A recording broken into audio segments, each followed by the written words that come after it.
pembelajaran mana materi kita yaitu tentang alat ukur, mulai dari jangka dorong mikrometer sampai nanti dengan akhirnya multimeter. Nah, sebelum masuk pada materi kita, terlebih dahulu kita melakukan absensi. Abdul Hafiz, Aditya, Aditya Ramadan, Ahmad Ilham, Akbar Ramdhani, Al-Fatah, Andrian Muhammad, Arif Hafiz Kawaldi, Arif, Mar, di luar. Tadi hadir kan? Faizatul Sabri, Faris Agus Diansyah. Tadi masuk. Para Jimika, para Pratama Indra, Pawas Putra Priyansa, Jani Akbar,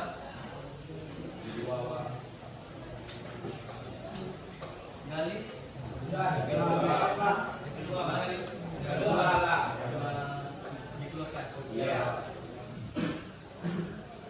Ariel Wahyadi, Tarpan Likuan, Azizul Hakim, Ibnu Said, Kevin gimana enggak? Anjing Gaseka, Muhammad Nasir Habibi, Novalis Mubarak, Aldian Rian, Aldi, Radit Apelika, Raditya Pranata, Ferdian Esra, Ridho Wahyudi, Rifki Sapura, Rodi Kriana Hendrik, untuk selanjutnya.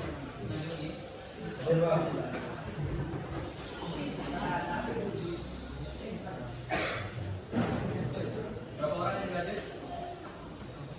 Banyak, Pak. Berapa orang? Tiga.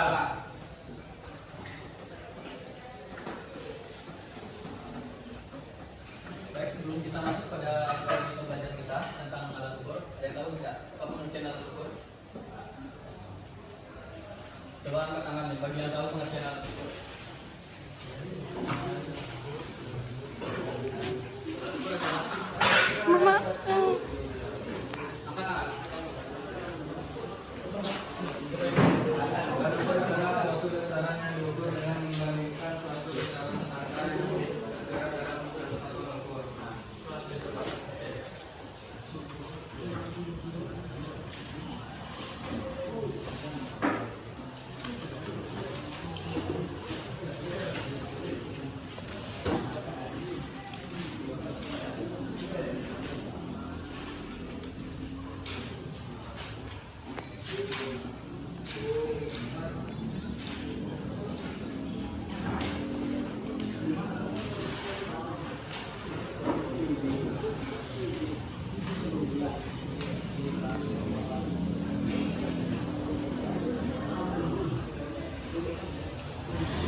Benar tidak yang dikatakan oleh Imo? Suatu besaran yang mana kebalikan suatu besaran standar itu benar dalam alat ukur. Nah, berbicara tentang alat ukur ini kan fungsinya untuk mengukur besaran suatu benda. Iya, Pak. Besaran suatu benda itu memiliki standar atau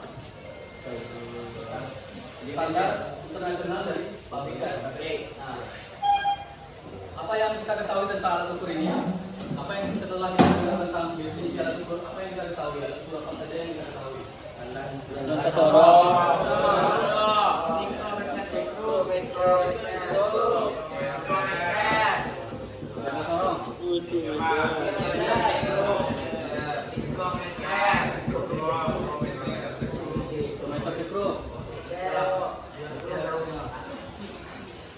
Kemudian apa lagi?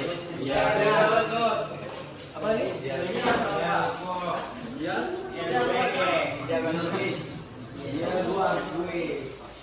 apa lagi?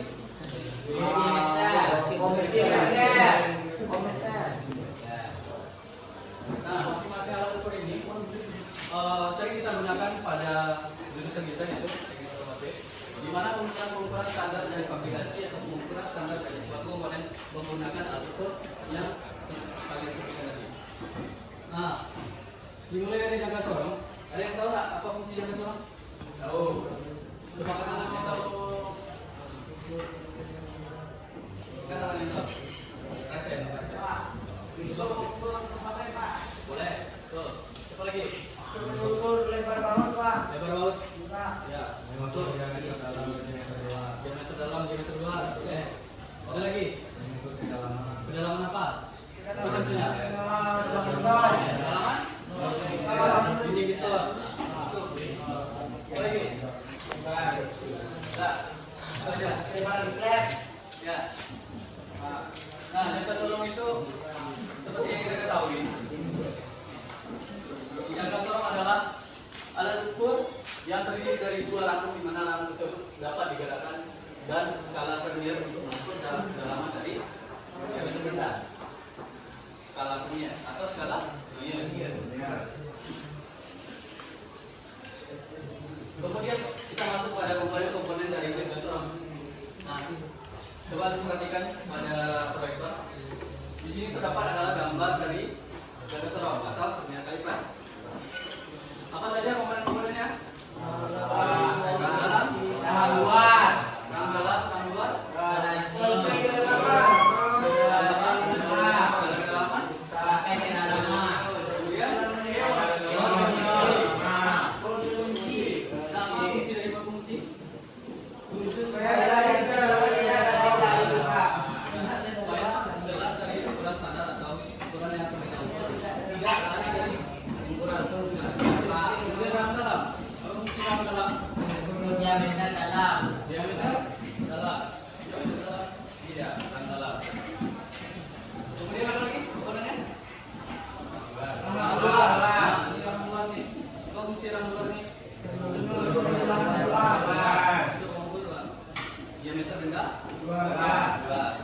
kemudian skala utama apa fungsinya?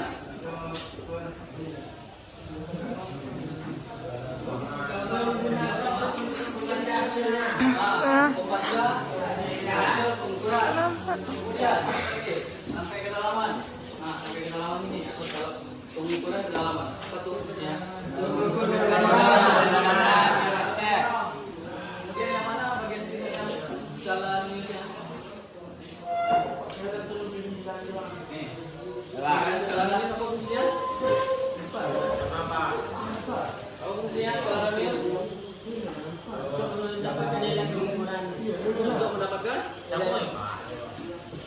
mendapatkan nilai pengukuran skala utama termasuk nilai pengukuran. Jadi skala termasuk apa? Ada tahu? Membaca hasil pengukuran.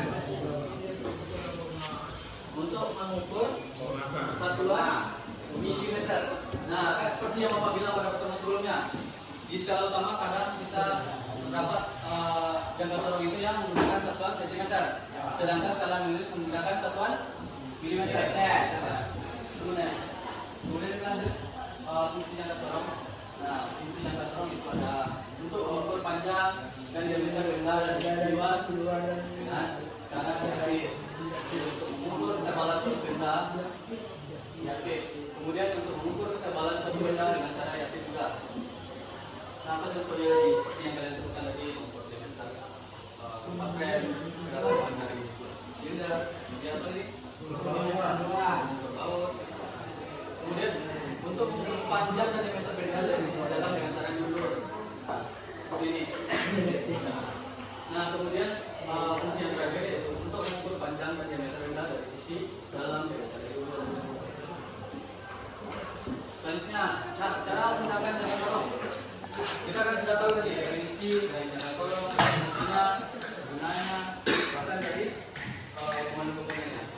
Nah, jangka korong itu cara penggunaannya gimana sih? Seperti yang kita ketahui, jangka korong itu kita akan menyediakan objek yang akan diukur. Pertama kali, siapkan objek mau benda yang mau diukur. Kemudian kita buka si baut pengunci tadi, ya kan? Baut pengunci atau bukaan geser pada jangka korong dengan cara menggunakan baut pengunci. Kemudian kita tempatkan objek yang akan diukur pada kamar yang bentuk objek yang akan diukur. Nah, ini seperti contoh. Ini alat ukur dengan ketinggian 0,02. Ya. Penelitian alat ukur ini berbagai macam. Untuk yang korong ada berapa aja? Penelitian dari 0,1, 0,5, kemudian 0,2. Nah, untuk mempraktekannya kita menggunakan alat ukur dengan penelitian 0,01. Berarti nilai kalau lebih bergantian berapa? 0,2. Kemudian katanya apa tadi yang pertama? Siapkan objek yang mau benda yang akan diukur. Di objeknya yang kita tempatkan objek pada rang ulur. Kemudian gerakan rang geser hingga mulut menyentuh objek yang diukur. Nah, seperti yang contohnya ini. Kemudian apa lagi? Kencang berhenti. Nah, kemudian baca skala utama dan skala numeus pada jangka sorong. Nah, untuk penelitiannya, Bapak catat di bawah ini. Jangka sorong yaitu memiliki ketelitian 0,1, 0,02, dan 0,5. Nah, berapa hasil pengukuran yang Bapak ukur menggunakan spidol ini? Kalian tahu nggak? Ini Pak. Anjir. Iya, tahu.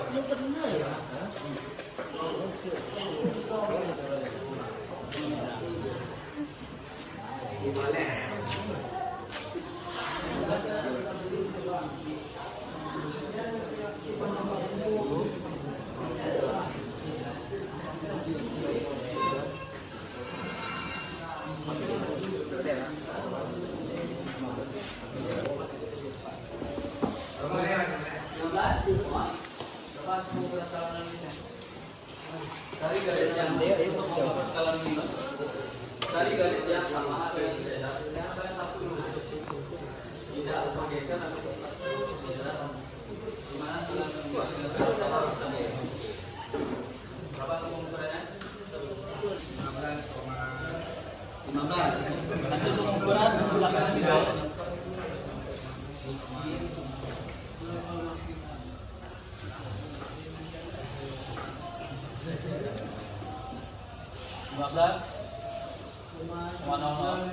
Ditambah dengan 0,9. Hasilnya adalah 12,20 mili. Karena pada pengukuran jangka sorong yang kita dapat itu menggunakan 1 cm, maka yang pertamanya kita ubah terlebih dahulu dari 1 cm ke milimeter.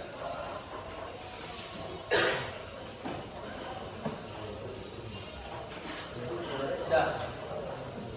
Ini cara membacanya guys. Cara membaca angka pada skala utama yang paling dekat dengan garis 0. Seperti yang saya bilang tadi, yang paling dekat dengan garis 0.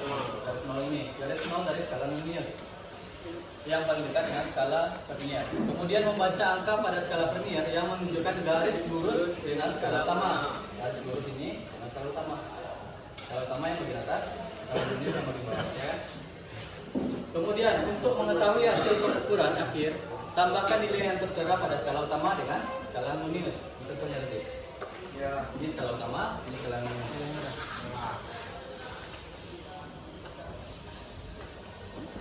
Dah. Sudah paham kan? Semuanya masing-masing. Kita Kak. Mulai dari mana?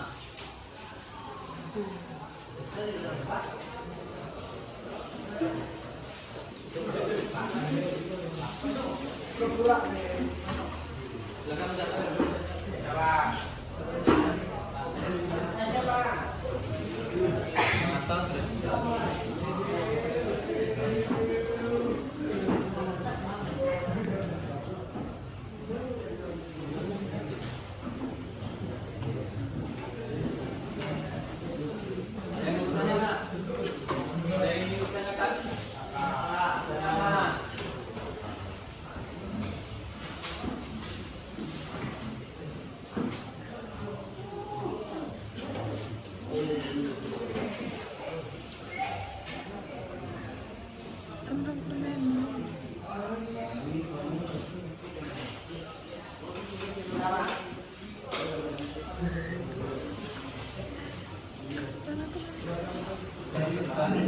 Masih belajar.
Sudah. Cara menggunakannya sudah. Sudah. Kita lanjut pada materi kita tentang mikrometer.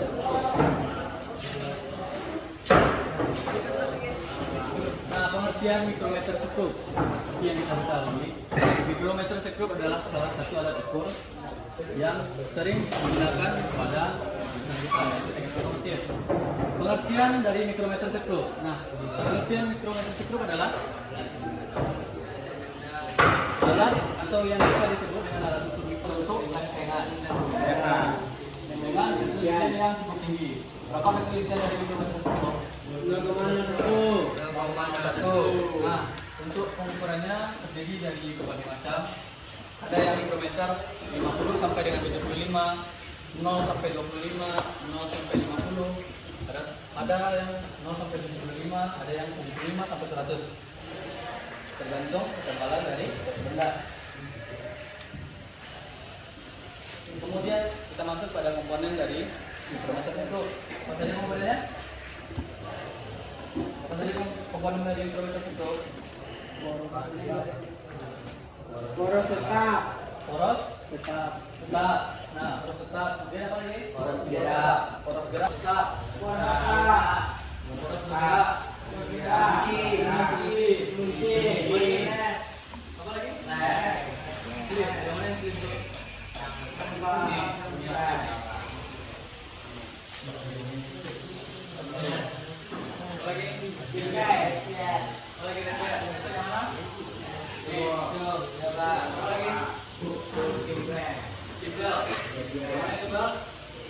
Yang bagiannya skala ini skala sama skala mikrometer ya. skala pertama letaknya pada slit, skala nonius letaknya pada timbal. Nah, apa saja fungsinya dari sekian pil? Alveol poros tetap berfungsi sebagai penahan saat sebuah benda yang akan diukur. Kemudian spindle. Nah, spindle. Mana bagian spindle ini bergerak yang merupakan bagian dalam yang dapat digerakkan maju atau mundur. Ini maju atau mundur. Nah, berarti poros tetap. Selanjutnya apa? Nah, ini atau kunci.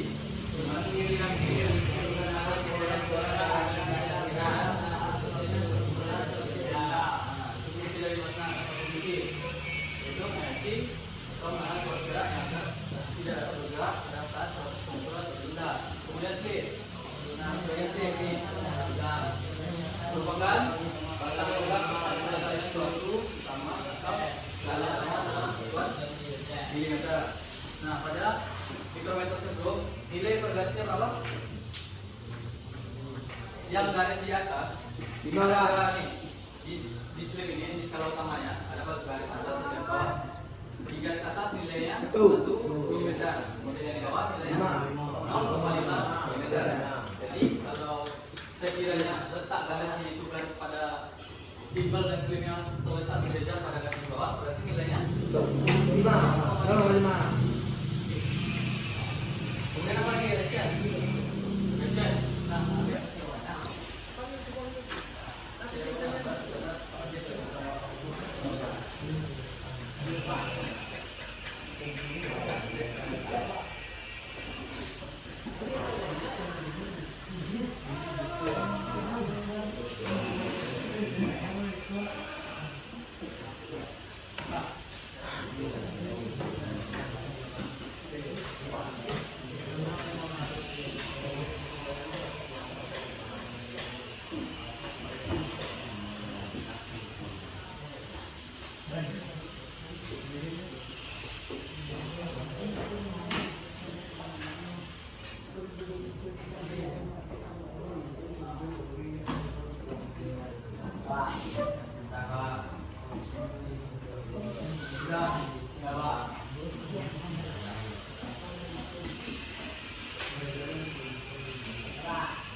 Nah, kemudian kita lanjut kepada prinsip kerja.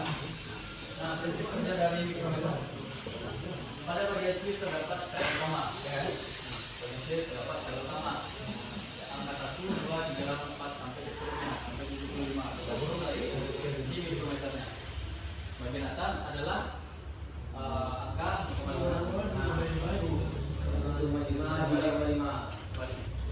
Bagian atas adalah 1, 2, 3, 4, 5. Kemudian yang bagian bawah yaitu jaraknya antara 0,5. Sedangkan pada bagian timbal terdapat skala nonius. Skala nonius nih. Pada timbal ya. Terdapat skala nonius yang berisi angka 1 sampai 50 dengan gerakannya 5. Berarti nilai berapa? Jarak pergasnya 30. 31, 32, 33, 34, 35. Berarti kalau mikrometer ini skala timbalnya itu pelipatan 1. Jika timbal diputar 1 kali putaran penuh, maju atau mundur, maka skala utama akan bertambah 0,5.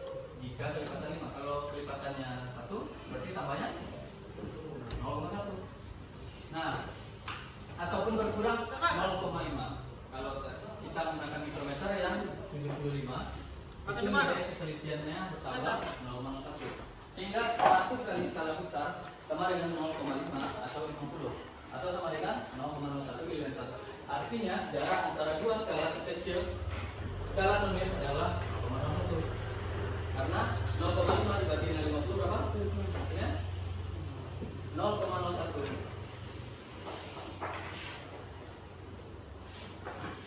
Nah, silakan catat terlebih dahulu prinsip kerjanya.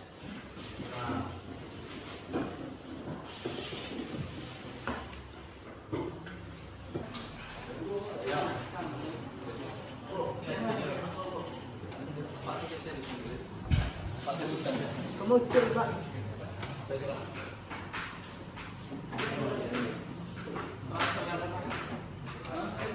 Ya, mari tapi saya video ada. Video ada masalah. Nah, posisi belajar ya. Macam video ya.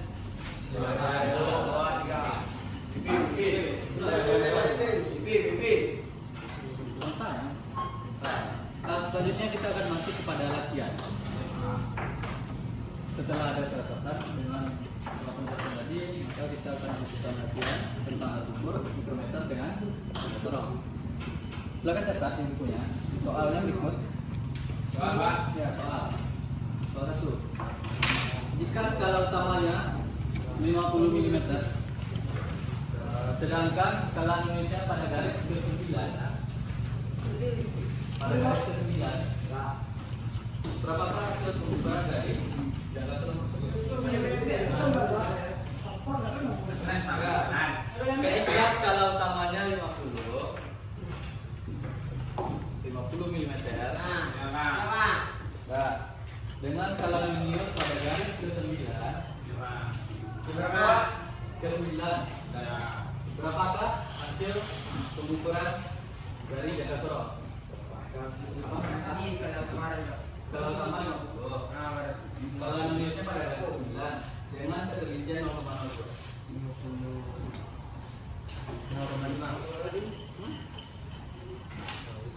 Dengan ketelitian 0,02. Aku jawab Pak.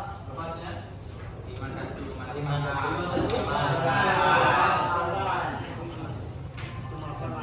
Kemudian soal nomor 2. Pak. Skala utamanya 50 mm juga dengan nonius pada garis ke-8, ketelitian 0,5. Berapakah hasil pengukuran dari jangka sorong tersebut?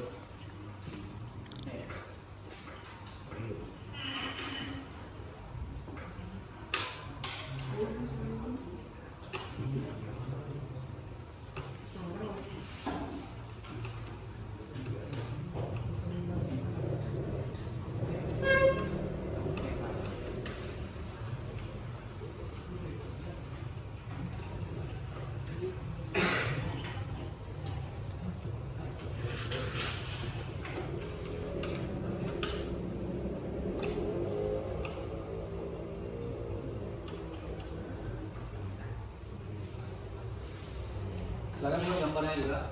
Berapa hasilnya tadi? 54,5. Ya, soal nomor 3.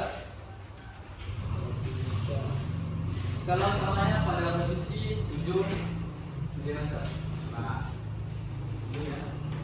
Kemudian garis skala minus. Kemudian garis pada skala minusnya pada garis ke-6.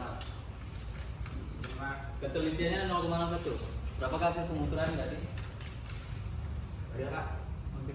Mikrometer. Jangka sorong. 7,6. Soal nomor 4. Nah, skala utamanya pada posisi 7. Masih 7. Garisnya noniusnya pada garis ke-6. Dengan ketelitiannya berubah. Ketelitiannya 0,2.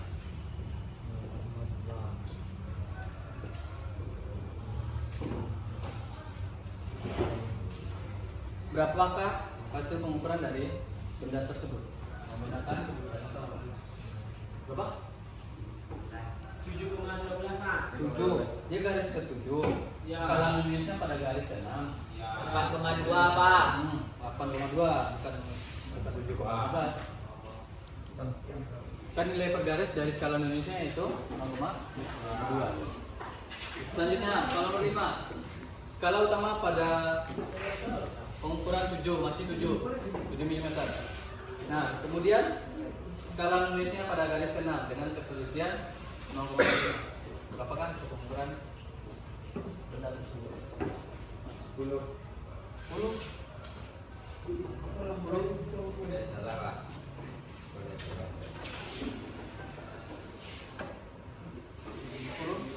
Ini 10 Pak. 10 Pak. 10.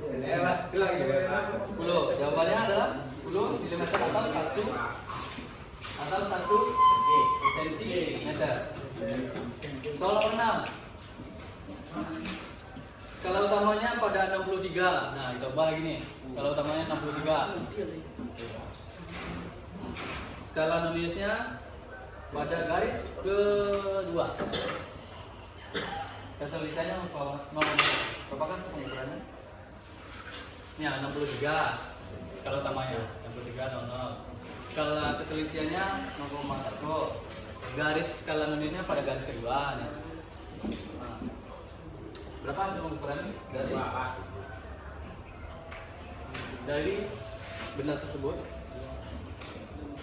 63 ditambah, ini kan nilainya 1 nih, karena ketelitiannya 1, ubah jadi 1 nih. Jadi per garis nilainya 1, 2, 3, 4 sampai seterusnya. Nah, jadi 1 nanti pada garis kedua. 2 kan? Nah, jadi hasilnya 63,2 Kemudian soal nomor 7. Skala utamanya masih di 63 pada garis 1. Ketelitiannya 0,5. Berapa hasil pengukuran dari satu benda tersebut? 3,5.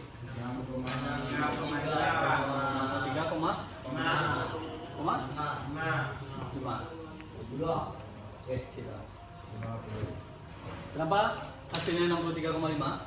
Karena kalau dikali 0,5 1 dikali 0,5 hasilnya 0,5. Untuk skala non-linear. Skala utamanya 63 ditambah dengan 0,5. Hasilnya 63,5.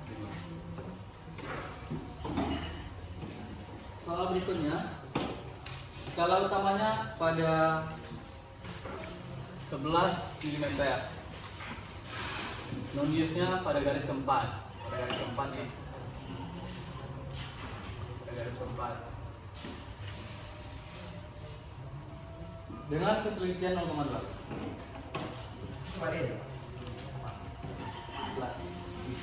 Dengan ketelitian 11,8. Kenapa hasilnya 11,8? Karena 4 dikali 0, atau 0,52. Hasilnya 0,8. Jadi ditambah dengan skala utamanya yaitu 11 tambah 0,8. 11,8. Soal selanjutnya yaitu skala utamanya 25. Skala utamanya 25. Perhatikan ke depan. Kevin.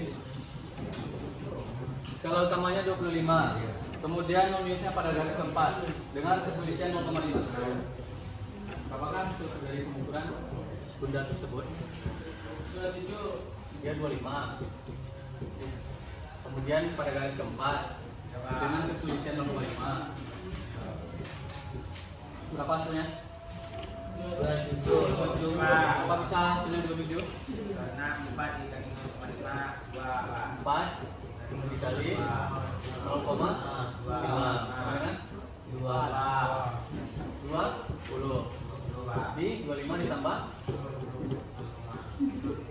25,00 tambah 2,0.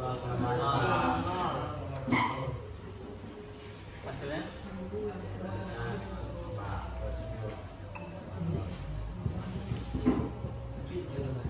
27 mili.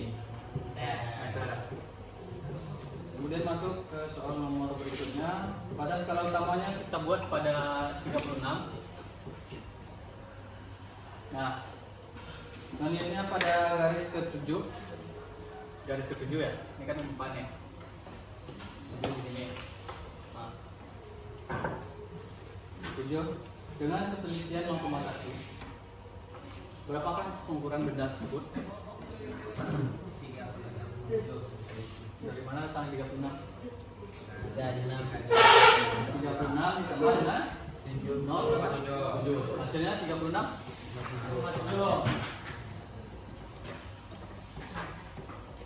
Selanjutnya itu kita kasih skala utamanya 18.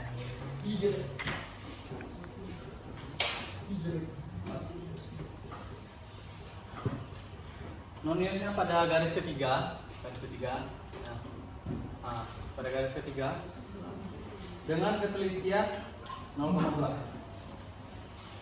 Berapa pengukuran dari suatu benda tersebut? 0,2. 18,6. Berapa? 18,6. Dari mana datangnya? Coba praktekkan di depan sama Rifki. Maju ke depan.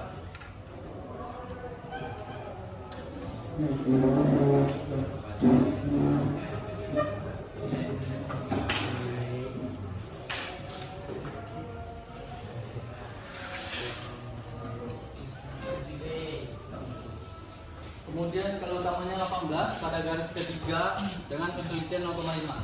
Ada yang bisa menjelaskan? 12,5. Empat. Dari mana datangnya? Empat. Jangan depan. Tadi 18 dengan noniusnya pada posisi garis ketiga dengan ketelitian 0,5.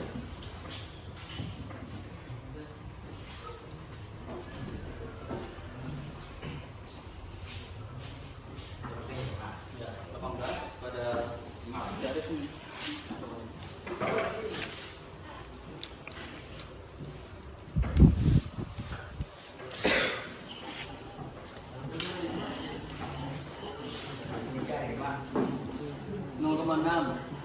Skala utamanya berapa Rifki?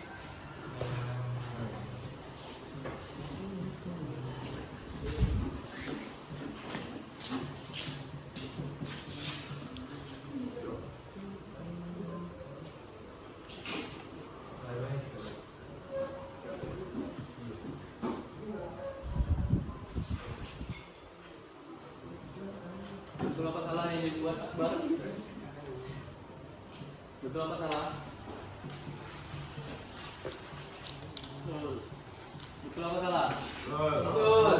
Gimana tuh betulnya? 18 dikali 1,5 hasilnya 19,5. Ya.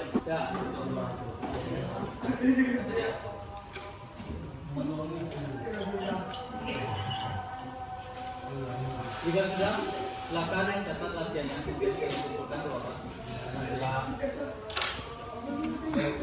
Itu dia G. Nah, dia G. Atau dia limitnya.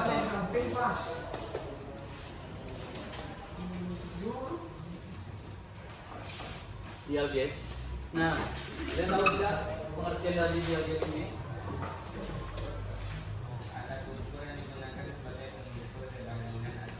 Coba ke tangan. Yang tahu. Kalian tulis depan. Angkat tangan yang tahu. Coba kalian ke depan.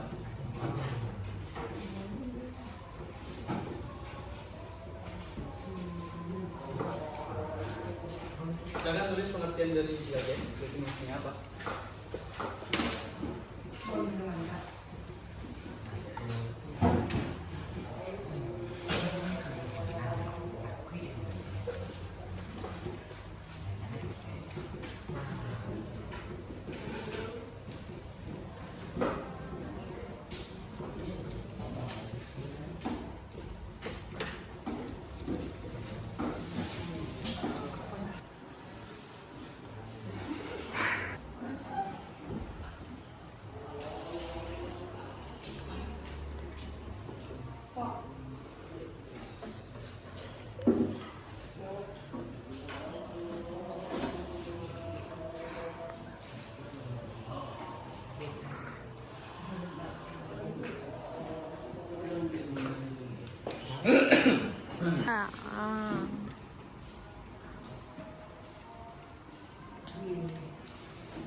Alat itu yang digunakan sebagai pengukur kepalingan atau keawalan suatu benda. Nah, contohnya kita menggunakan alat ukur dialog.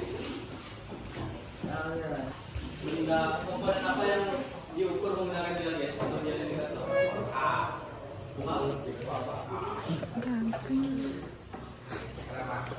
Dengan gram. Lagi. Apa? Soda. Lagi. Lagi.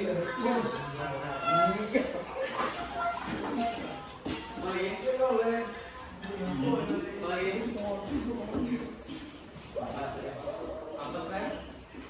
Kompas kan diukur menggunakan dia guys. Pengsa. May paper niya.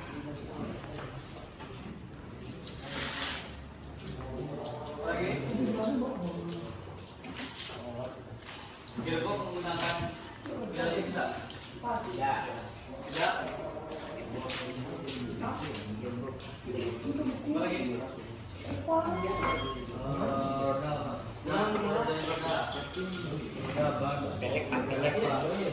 Pelek.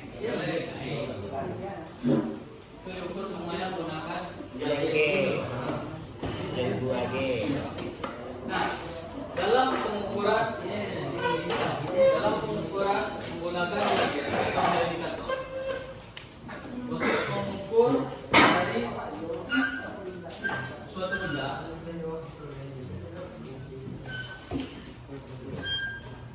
ada yang satuan dia ke kanan, ada yang ke kiri.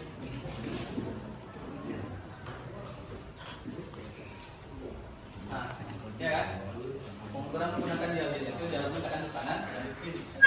Nah, untuk pengukuran kanan, misalnya nih, kita untuk mengukur kerataannya, kerataan kanan dan kiri.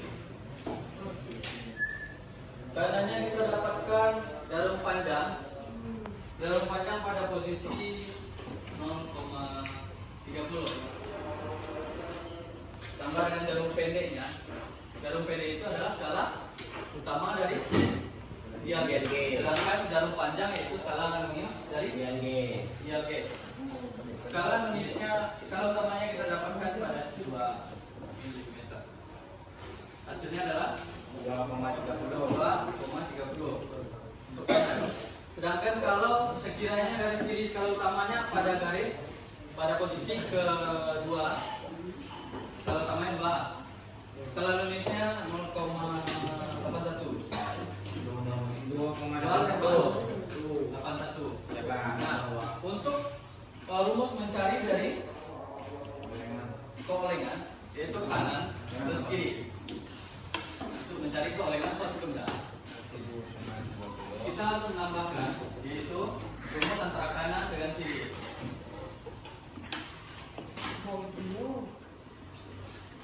Kanannya berapa tadi? 2,30. Kirinya 2,81. Hasilnya adalah 5,9 mm. Nah, itu kan tadi rumus untuk mencari keolengan. Untuk kemudian kita masuk pada suatu benda itu pastilah ada namanya root up atau kebentukan atau larinya suatu benda dari satuan standar. Benda itu bengkok berarti tidak rata, maka disebutlah root up. Nah, ini rumusnya adalah setengah atau 1/2 dikali dengan si keolengan. Kita kan sudah dapat tadi nih keolengannya berapa? 5,11. Setengah dikali 5,11 hasilnya adalah setengah dikali 5,11 hasilnya adalah 2,6. Coba cari kalkulator. Berapa? 2,5 dikali 1,2 atau dibagi 2. 5,11 1 bagi 2. 2,5. Nah, itulah hasil dari rule out dari satu benda. Benda itu dikatakan bengkok ketika tidak sejajar atau tidak setara antara keolengan dan rule out. Tidak rata itu termasuk dalam keolengan. Untuk mencari kebengkokan, kita harus mencari keolengan terlebih dahulu. Nah, silakan catat latihannya di buku. Diketahui pengukuran poros suatu benda didapatkan skala pertama menunjukkan pada garis kedua. Skala utamanya garis kedua nih. Kanan ya, kanan. Garis kedua. Sedangkan skala numerisnya pada garis ke 15.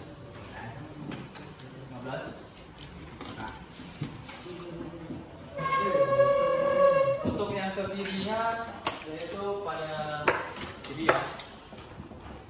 SU-nya tetap 2. Numerisnya pada 75. Berapakah hasil pengukuran kerataan, keolengan dan kerusakan dari suatu benda tersebut? Coba cari.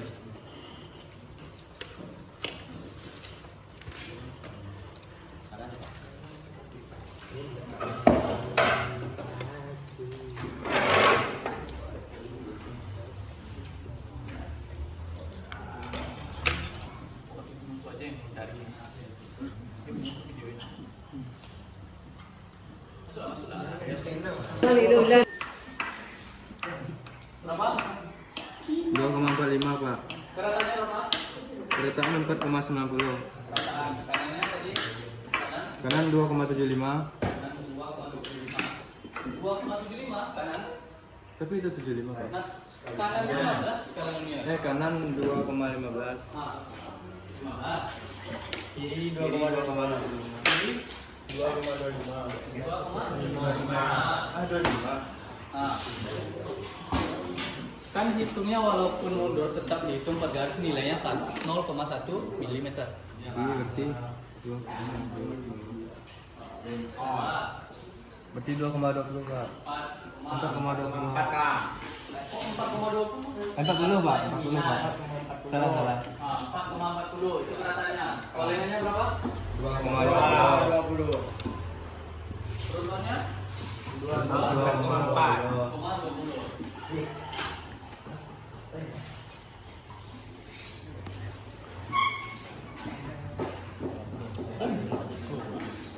Baik, kita masuk pada materi selanjutnya yaitu tentang multimeter.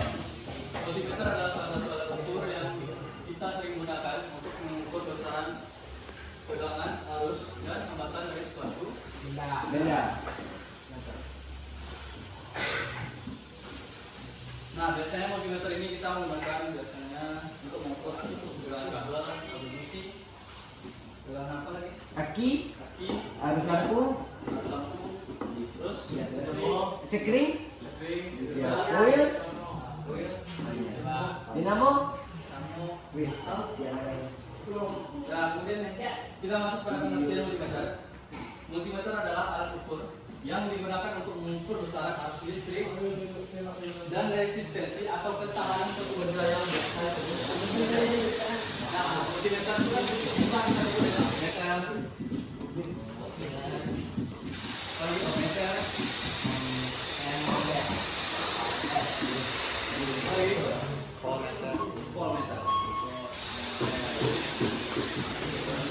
Nah, itu tergantung dari kitanya mau mengukur suatu multimeter itu apa, tergantung dari apa yang kita ukur. Kalau untuk mengukur tegangan menggunakan tegangan per meter. Ohmmeter menggunakan mengukuran ohmmeter mengukur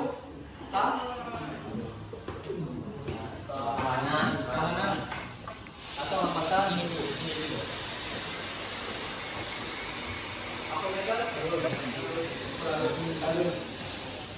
Nah, multimeter ini terdiri dari dua jenis. Ada yang multimeter analog dan ada yang multimeter digital. Ini salah satu contoh multimeter analog yang kita gunakan. Dia masih menggunakan jarum.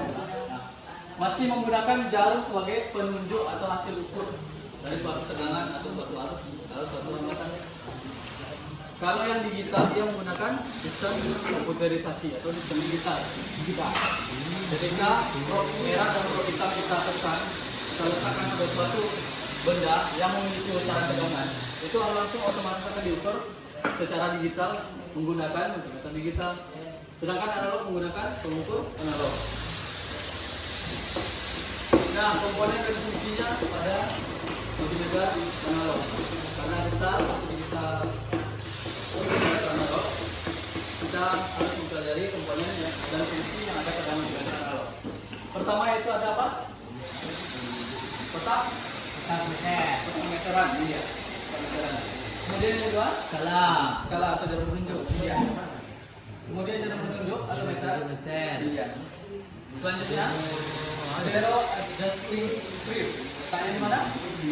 Ini namanya zero adjusting script. Nah, biasanya fungsi dari zero adjusting script ini untuk kalibrasi dari multimeter. Coba kalian putar ini. Ketika kalian melakukan kalibrasi, itulah jarum atau sebagai skala dari pengkalibrasian dari multimeter. Kemudian selanjutnya yaitu apa?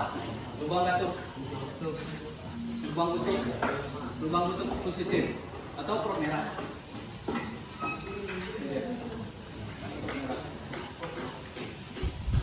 Nah, fungsi dari lubang katup merah ini adalah sebagai arus positif.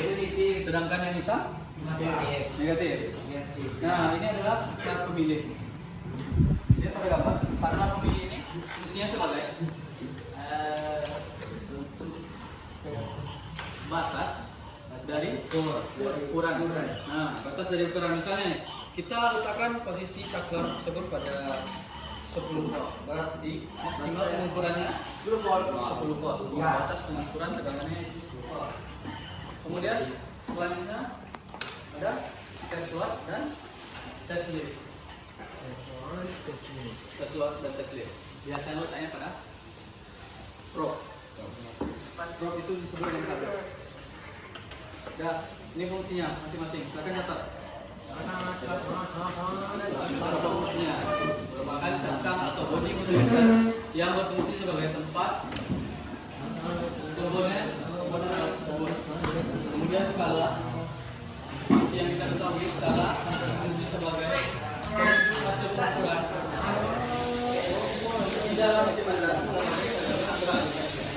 Nah, selanjutnya ada jarum penunjuk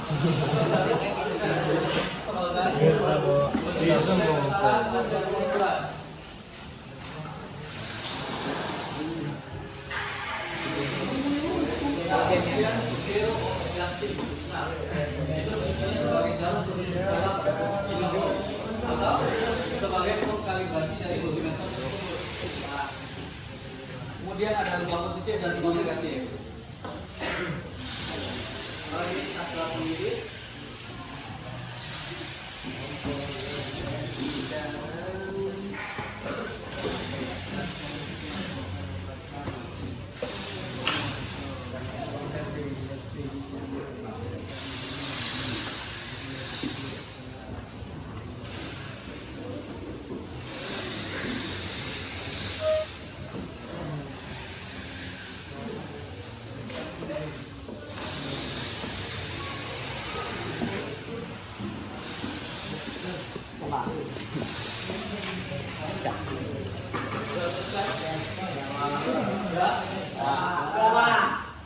Nah, kita lanjut kepada pengukuran tegangan AC. Apa saja tahap pengukuran tegangan AC?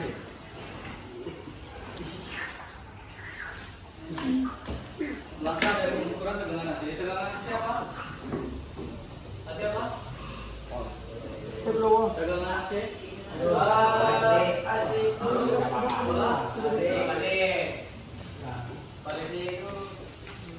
AC itu artinya apa? Pandangannya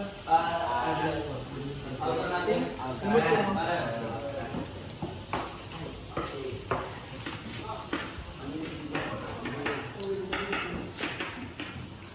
Harus terbagi dua, AC dengan DC. C.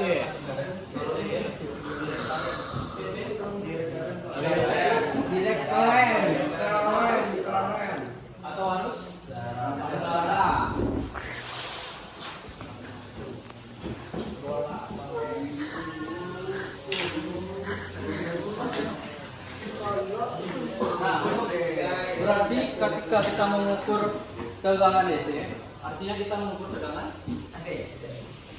Kita mengukur tegangan AC ini. Berarti kita mengukur arus berbalik. Nah, tahapan pengukuran tegangan AC adalah yang pertama kita pasangkan kabel pengukuran. Nah, kalau menggunakan multimeter ini sudah terpasang sekali. Kemudian masukkan prop hitam ke lubang prop hitam, prop merah dan lubang prop merah. Kemudian kita atur meteran untuk menggunakan rentang tertinggi untuk tegangan AC. Rentang tertinggi pada multimeter tegangan AC. AC letaknya di sebelah kanan. Nah, di sebelah kanan maksimalnya itu pada 750. Nah, 750 atau pada tulisan ACP atau pengukuran AC. Nah, hal ini dilakukan apabila kita tidak mengetahui perkiraan tegangan. Berarti kalau kita nggak tahu tegangan itu berapa standarnya, kalau baterai kita tahu ukurannya standarnya berapa kan, maka kita bisa langsung ukur pada 50 dCP. Sedangkan kalau pengukuran AC yang tidak kita ketahui, kita harus posisikan selektor atau saklar ini pada posisi paling maksimal. Artinya diletakkan pada posisi 750 karena maksimalnya di multimeter yaitu 750. Hal ini dilakukan apabila tidak mengetahui perkiraan. Kemudian kita tinjau skala tegangan untuk mengetahui rentang pengukuran yang akan dipilih. Nah, rentang yang akan dipilihnya apa? Kemudian barulah kita untuk nilai yang terjangkau, kemungkinan terbaca di Indonesia adalah nilai yang pada stok kontak, misalnya pada perkiraan 220 volt. Nah, itu contoh dari tegangan AC. Kemudian untuk mengukur tegangan DC seperti yang telah kita ketahui, DC tadi pada pengukuran baterai contohnya. Pada pengukuran baterai, arahkan selektor pada posisi DCC. Nah, seperti ini. Pasang kabel pemeriksa atau probe serta pastikan jarum penunjuk pada angka 0. Jika tidak, angka 0, jarum penunjuknya harus ada pada angka 0. Nah, jika tidak menunjukkan angka 0, maka putar knob pengatur jarum sampai penunjuk mengukur pada angka 0. Ini dia.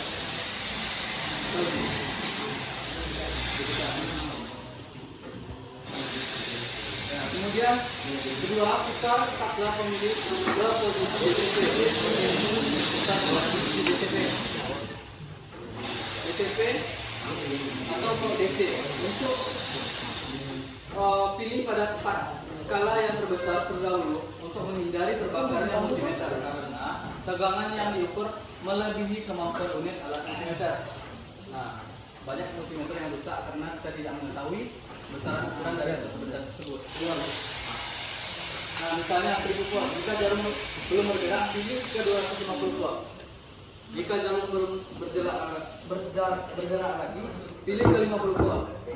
Sampai seterusnya. Nah, kemudian lihat skala maksimal berdasarkan pada posisi skala. Posisi saklar pemilih yang sudah dipilih pada tahap nomor 2. Hal ini akan digunakan untuk memudahkan kita dalam melakukan perhitungan atau penghitungan pada multimeter. Kemudian yang keempat, yaitu pada saat pengukuran lihat angka yang sesuai dengan skala.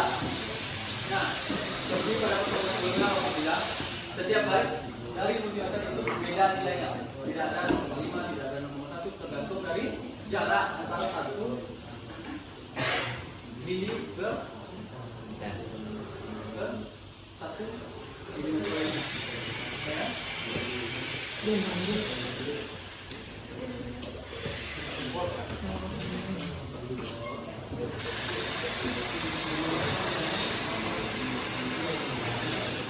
Nah, kemudian kita lanjut pada pengukuran resistor atau pengukuran ammeter. Kalau DCP dengan ACP itu mengukurnya letaknya pada garis kedua, ya. Pengukurannya skala pada pengukuran kedua, angka kedua. Kalau untuk ohmmeter atau tekanan itu menggunakan skala yang sama. Angka yang paling atas itu pengukuran untuk ohmmeter atau tekanan. Untuk cara mengukur resistor atau ohm, pastikan saklar memiliki pada posisi area ohm. Yang mana posisi area ohm? Di multimeter.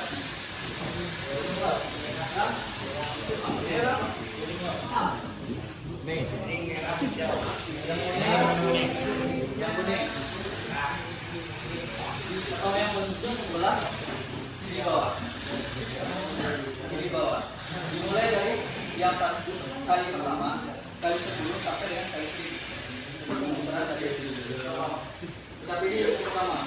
Kali 1 kali 10 kali 100 kali 10 kali 10. Nah, kemudian hubungkan positif dan negatif. Seperti pada yang sebelumnya, kita mengukur kapasitor atau resistor menggunakan multimeter. Nah, hubungkan positif dan negatif. Dia jarum penunjuk skala ukuran ohm. Nah, pastikan jarum tersebut menunjukkan angka 0. Angka 0. Kenapa angka 0? Supaya tegangan kuatnya pas. Salah. Kenapa 0?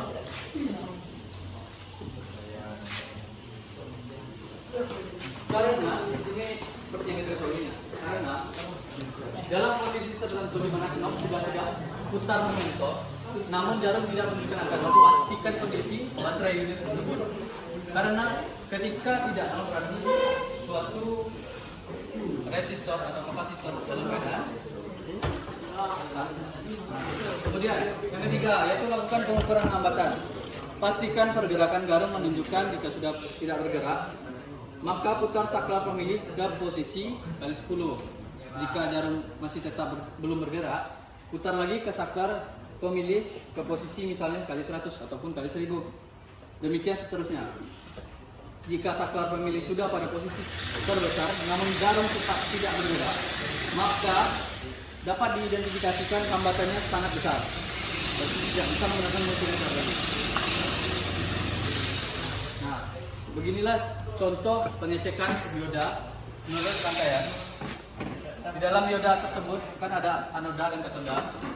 Untuk anodanya kita letakkan probe positif, sedangkan katodanya itu kita letakkan probe negatif pada multimeter. Barulah lakukan pengukuran tahanan atau pengukuran ohmmeter. Ataupun sebaliknya. Itu cara pengukuran resistensi atau pengukuran ohmmeter. Nih contoh soal. Silakan catat. Nih, ketika sebuah resistor diukur dengan multimeter dengan skala ohm kali 1000, berapa ohm nilai resistor tersebut pada gambar? Lihat gambar. Lihat gambar nih. Kita menggunakan pengukuran ohmmeter, berarti yang skala pengukuran yang di atas, ya kan? Berapakah hasil pengukuran pada gambar tersebut? Nih, posisi ohmmeternya pada posisi 10 sampai 15. Berapa 10 sampai 15? Berapa hasil di antara 10 dengan 15? 1, 2, 3. Berarti lebihnya 3 volt. Artinya 13 volt. Nah, 13 ohm. 13 ohm. Kemudian setiap garisnya bernilai 1. Kenapa? Kenapa setiap garisnya bernilai 1? Karena jarak rentang dari 10 ke 20 itu nilainya per garis yaitu 1 atau 1 ohmmeter. Nah kemudian apalagi untuk mencari rumus hambatannya itu jarum kali skala. Skalanya berapa tadi? 13. Skalanya berapa? 13. Skalanya 1000. Skalanya 1000. 13 dikali 1000 berapa? 13.000. Wow. Nah itu untuk mencari ohm. Kemudian soal yang kedua. Nih, sebuah resistor diukur dengan multimeter. Nah masih pengukuran menggunakan hambatan atau ohmmeter. Skalanya berubah, skalanya kali 100. Pada soal berapakah hasil pengukuran tersebut? 13 kali 100 sama dengan 1300 ohm. Selanjutnya, sebuah sumber tegangan AC. Nih, AC nih, pengukuran AC, bukan pengukuran dari ohm. Alat diukur dengan multimeter dengan skala 250 AC volt. Ya, diukur dengan skala 250. Besok sebelah kiri jadi 250 dari sini. Ya kan? Ya, berarti maksimalnya di sini 250. Kenapa? Karena AC volt kita menggunakan pengukur yang sudah di bawah sesuai dengan simbol atau penunjuk. Kalau pengukuran DCP, ACP menggunakan bagian bawah. Ya kan?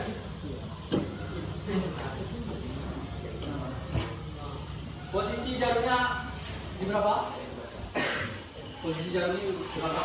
Di antara 30 dan 50. 100 sampai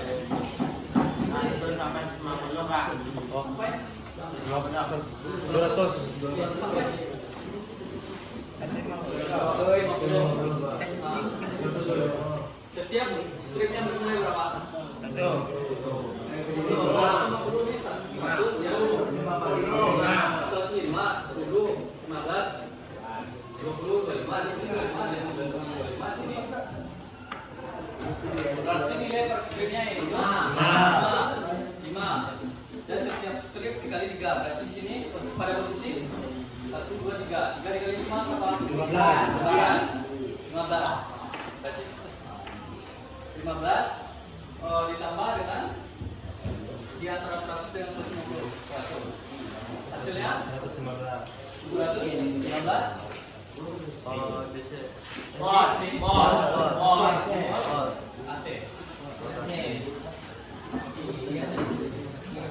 Dah, selanjutnya. Nih, soal selanjutnya, sebuah sumber tegangan DC diukur dengan multimeter dengan skala 50 dcp. Ke dcp tadi sebelah kiri. dcp sebelah kiri. Pada posisi maksimal 50 dcp, 50 nih. Artinya kita menggunakan ya bagian bawah. Ada bagian tengah, bagian tengah, bagian antara dua segmen. Kita menggunakan ini maksimalnya. Kita menggunakan 50 maksimalnya. Berapakah besar tegangannya? Pada gambar. Pada gambar berapa?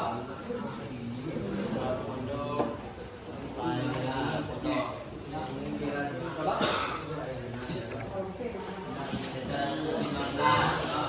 115. 20 jadi 50. Kita maksimalnya di 50. Maksimalnya di 50 nih. 20 Berarti kita menggunakan 20, 40. Garisnya di sini di antara 20 dengan 30. Jadi per garis nilai berapa? 1. Nah, 20, 21, 22, 23, 24, 25. Berarti nilai pengukurannya itu 23. Karena apa? Karena nilai per garisnya bernilai 1.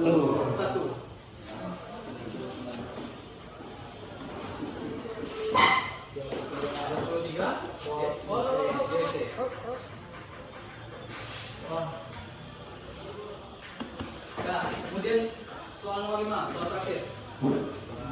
Sebuah sumber arus DC diukur dengan multimeter dengan skala 250.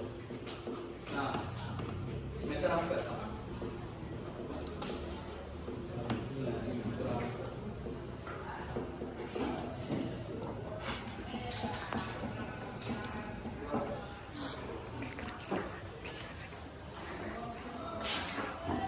Pada posisi 250. Berapakah besar arusnya? Berapakah besar arusnya? Berapakah besar arusnya? Gambar. DCP, ACP masih menggunakan ini. Berapakah besar arusnya? Arusnya dia menggunakan 250 ya. 250. Berarti nilai tugasnya berapa? 5. Pada pengukuran pada pengukuran berapa? Di antara 100 sampai 50. Nah. Terus nilai setiap garisnya 5 apa 3? 5 apa 3? 5 dikali 3. Kenapa 3? Karena dia memiliki 3 garis. Ya, 5 kali 3 15. Berarti 100 tambah 15. Berarti 15 S A. Silakan cetak. Setelah itu kumpulkan bukunya. Panjang dari